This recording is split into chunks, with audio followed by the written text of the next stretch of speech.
All right, so in this section, we're going to talk about AOVs and EXR Workflow. Buckle up because this one's going to be a long one. So let's go ahead and start by talking about the idea of AOVs.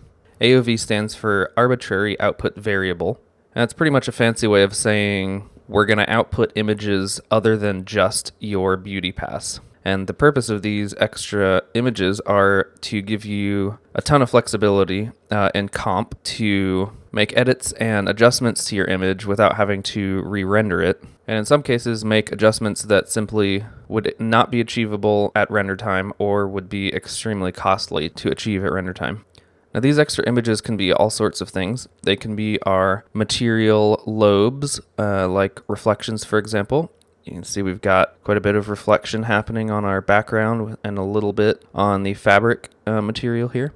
They can also be things like data passes, for example, your depth pass, which we'll go over in just a minute. And these different images will come in various data types that are easier to access in some compositing applications than others. Now, Redshift breaks these image types into two different types of images, but really there are actually three. So Redshift will give you the distinction between RGB or RGBA and scalar, and that's really just a description of what type of data is contained in your image. If it's RGB, then you've got a red, green, and blue channel, so it's 3 numbers per pixel. If you have RGBA, then you have 4 numbers per pixel, where the 4th number is an alpha or transparency weight.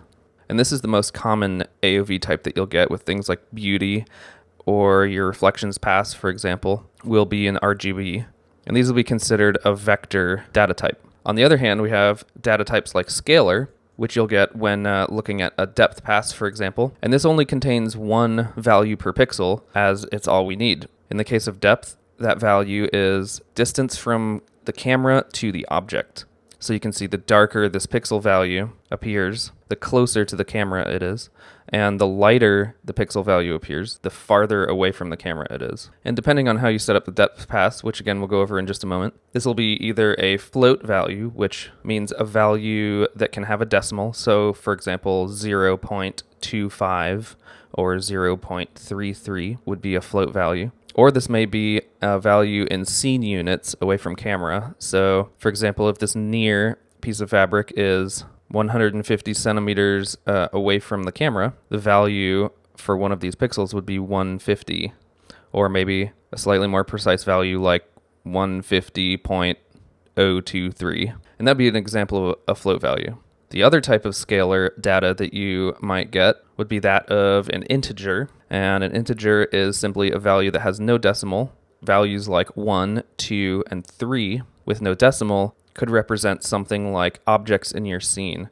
For example, our cloth might be represented by an integer value 1 on each pixel, and our background might be represented by an integer value 2 on each pixel. And this is actually how Redshift outputs object IDs. And Redshift classifies both of these data types, float and integer, as scalar because there's only one value being stored in the pixel versus a vector value, which might hold 3 or 4 components like red, green, blue, and alpha.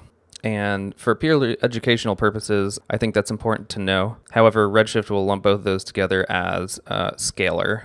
Anyway, enough of that boring crap. Let's see how we can set up some AOVs. So if we click on our render settings and go to the AOV tab, you'll see I already have a number of passes set up, but we're going to set up a bunch of other ones that we're going to want to use in comp.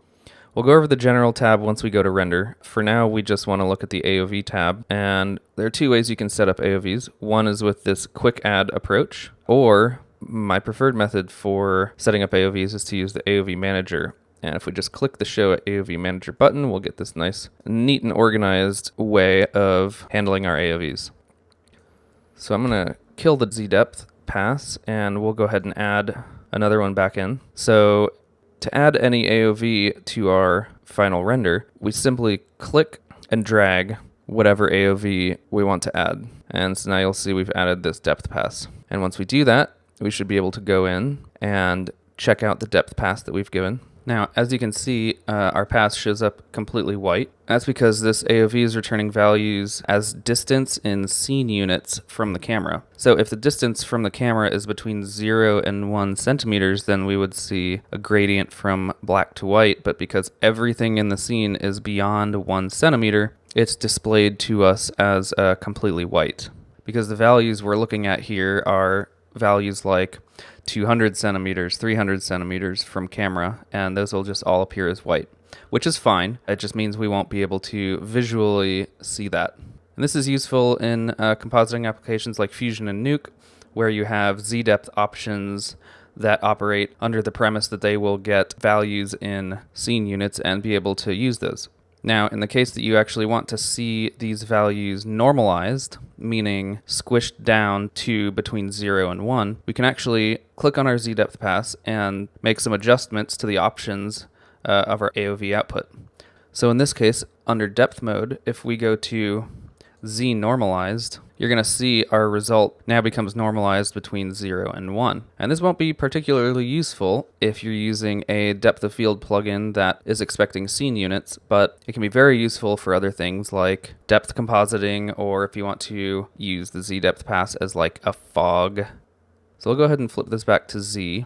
And if we wanted to get both of those types of Z depth pass out, we could actually just go ahead and drop in another Z depth and flip this guy to Z normalized. So now you'll see in our render view, we'll have depth 0, which is our depth in scene units. And if we go to depth 1, you'll see we have our Z depth as a normalized value.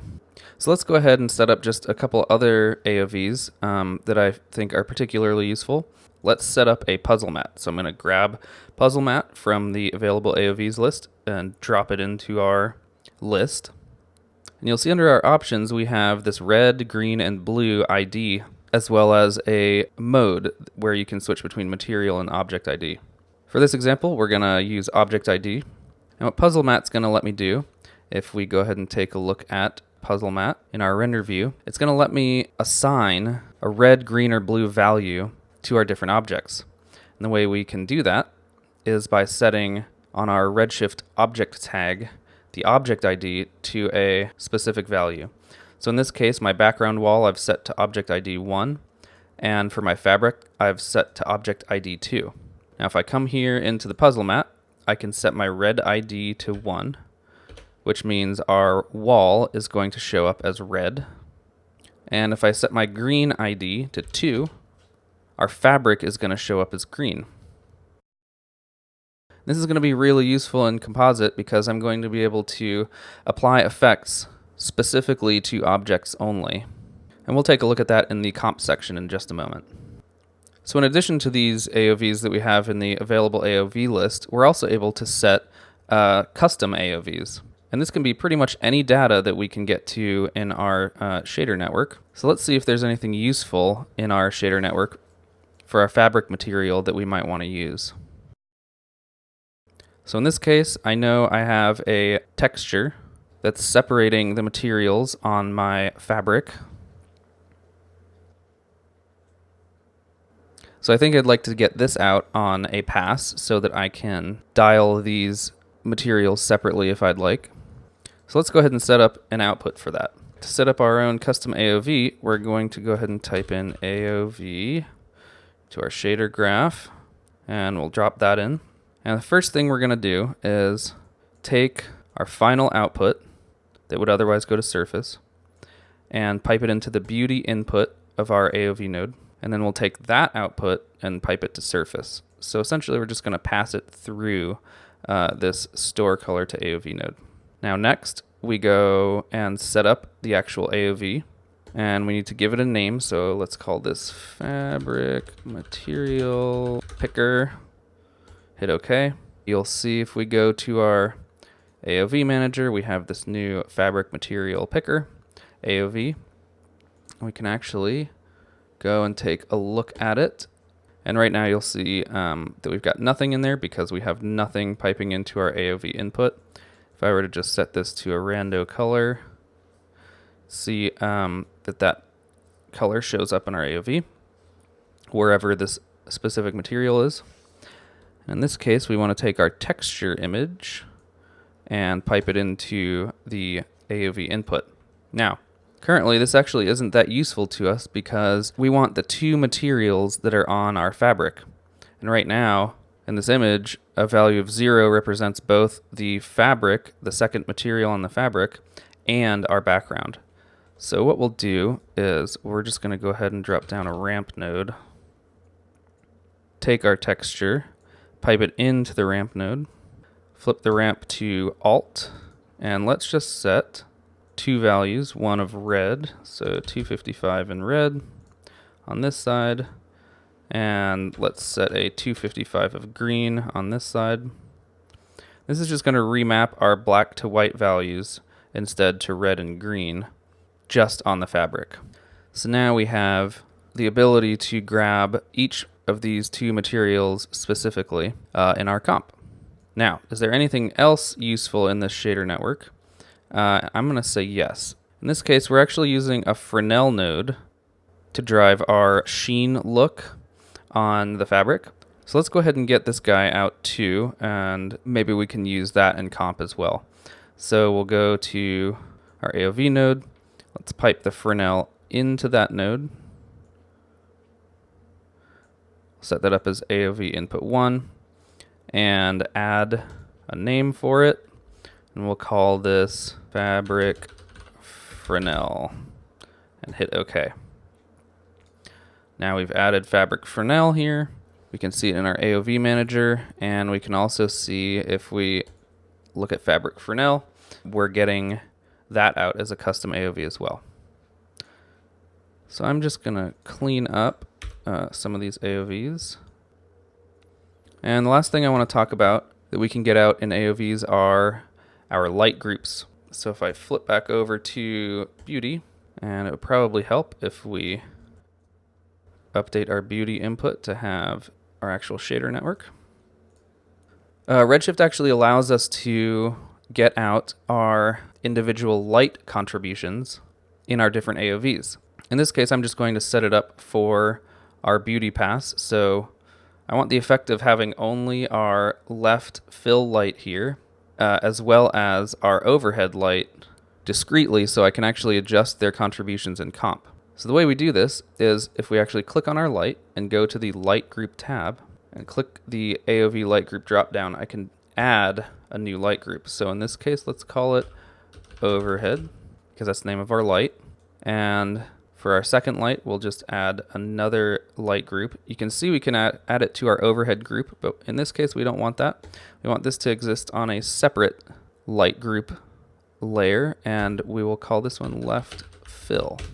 All right, now in our beauty render, we don't really notice any effect here, but if we click our drop down, you can now see that we have a beauty underscore left fill and a beauty underscore overhead. If I click on these, you'll see we have our individual light contributions in separate layers as well. Okay, so now it's time to go ahead and render. Just an extra note about the light groups. When we look in our AOV manager, you're actually not going to see our light groups in here, and that's because they're represented within the passes themselves. So you can see if I click on my beauty AOV or my beauty output, I have these light group options, and if I click both of them, or if I tick both left fill and overhead, we'll have both our left fill and our overhead AOVs. But you'll see if I deselect those, we no longer have them in here. So you'll want to make sure that you have these light group options set up before you hit render. Otherwise, you're not going to get them in your render. There are a couple ways to organize this, and one way that I want to highlight is if we tick overhead, for example, and set our global AOV to remainder, what that's going to do is it's going to say, okay, I'm going to give you an AOV for overhead, and then any other light groups left on this list are going to go into this separate AOV called beauty other. So in case you don't actually need all of your lights in separate groups, you can just tick the ones that you want individually and then flip global AOV to remainder, and all of the other light groups will go into this beauty other pass. So for now, we're actually going to tick both of them so that we get both our overhead and our left fill. And actually now, if I flip to beauty other, we should have nothing. So we don't even need that beauty other. So we'll get rid of that by going back to the light groups global AOV, and we'll just hit all, and you can see that it's gone now. All right, so it's time to render this sucker out. So let's just quickly take a look at the general tab. By default, this is how the general tab will look, and we actually don't need to touch anything in here. All we need to do is go to our save dialog and make sure multipass image is ticked. We'll want to set OpenEXR to the format type. And for depth in this case, I'm going to leave it at 32 because I do have that depth pass, which we're going to want to have as a 32-bit data AOV. I've set up my image name as $PRJ, just using the C40 render tokens, which Redshift will respect. And we'll just go ahead and hit render. All right, our render is finished. Let's go ahead and hop over into After Effects.